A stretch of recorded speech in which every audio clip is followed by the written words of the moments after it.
जय श्रीमन नारायण, जय श्रीमन नारायण। जैसी दृष्टि वैसी सृष्टि। जैसी दृष्टि अपने पास होगी, सृष्टि वैसी ही दिखेगी।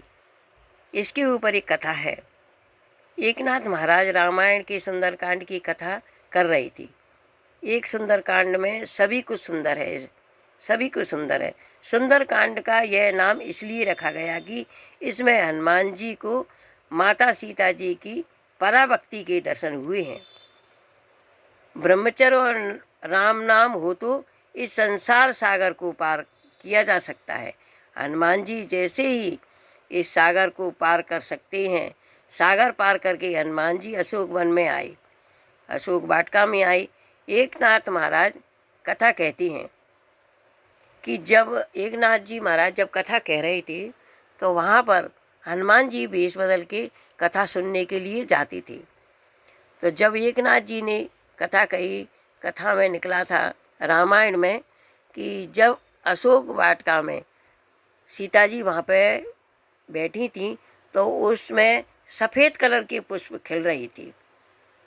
तो हनुमान जी महाराज वहाँ पर कथा सुन रहे थे वेश बदल के। तो हनुमान जी महाराज बोले, नहीं प्रभु, नहीं स्वामी जी, सफ़ेद कलर के पुष्प नहीं थे, वहाँ पर पुष्प तो लाल कलर के थे। हनुमान जी महाराज कहने लगे तो एकनाथ जी बोले कि नहीं, मेरी इसमें कथा में लिखा है सफ़ेद कलर के पुष्प थे और मैं नहीं मानूंगा तुम्हारी बात। तो हनुमान जी महाराज बोले, देखने तो मैं गया था सीता जी की खोज करने, तो मैं देख के आया हूँ।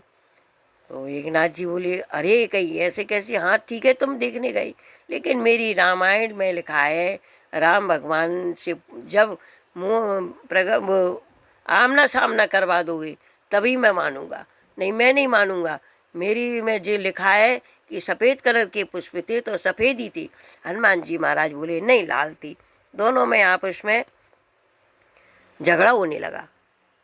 तो एकनाथ जी बोले, नहीं प्रभु भगवान को प्रकट करो तो तभी बताऊंगा। हनुमान जी महाराज ने जो मन ही मन भगवान की आराधना की, हे प्रभु प्रकट होइए, तो भगवान राम प्रकट हुए।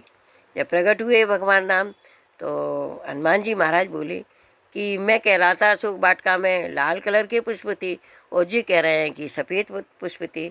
भगवान बोले कि तुम दोनों सत्य हो और सत्य कह रहे हो।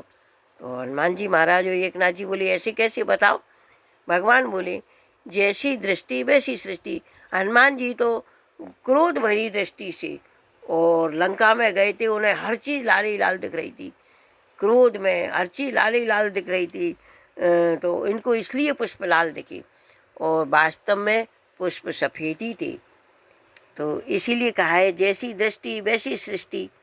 दुर्योधन को जगत में कोई संत नहीं मिला, उसने सभी को दुर्जन ही पाया।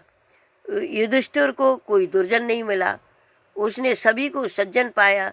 संतों के धर्म लक्षण तितिक्षा को प्रदान दिया गया है।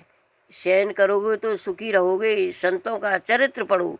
संतों को कोई दुख सहने पड़े हैं, कई दुख सहने पड़े हैं, किंतु उन दुखों का संतों पर कोई असर नहीं पड़ा। एक फकीर थे तो वह रोज़ गंगा स्नान करने जाते थे। महात्मा जी थे, वह रोज़ गंगा स्नान करने जाते थे। रास्ते में एक फकीर था तो वह उनको परेशान करता था। एक दिन उसने सोचा कि मैं इनको इतना परेशान करूँगा कि ये गंगा स्नान करने नहीं आएंगे। तो वह बार बार उनको थूक देता था उस पर, उन पे, महाराज जी पे। तो वह बार बार स्नान करने जाते। एक दिन 108 बार उसने थूका। तो वह रोज़ तुकाराम जी रोज़ 108 बार गंगा में स्नान करने गए।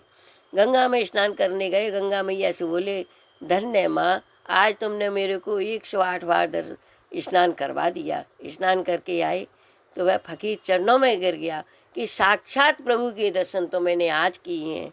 संतों में क्रोध नहीं होता, संत भगवान का रूप होते हैं। इसलिए संतों के वचनों को मानना चाहिए। अपनी दृष्टि सही रखो और क्रोध नहीं करना चाहिए। हमेशा हर जीव पे दया करो और क्रोध बिल्कुल भी ना करो। भगवान के सत्संग और अपने हृदय में ही अपन खुद घर में ही संत बन सकते हैं। कपिल देव भगवान अपनी माँ देवहूति को बताते हैं कि माँ संत कहीं बाहर नहीं है, अपन ही संत बन सकते हैं। अपन संतों के बातों पे, उनके वचनों पे उन अनुसरण करो और उनके वचन मानो। जय श्रीमन नारायण, जय श्रीमन नारायण।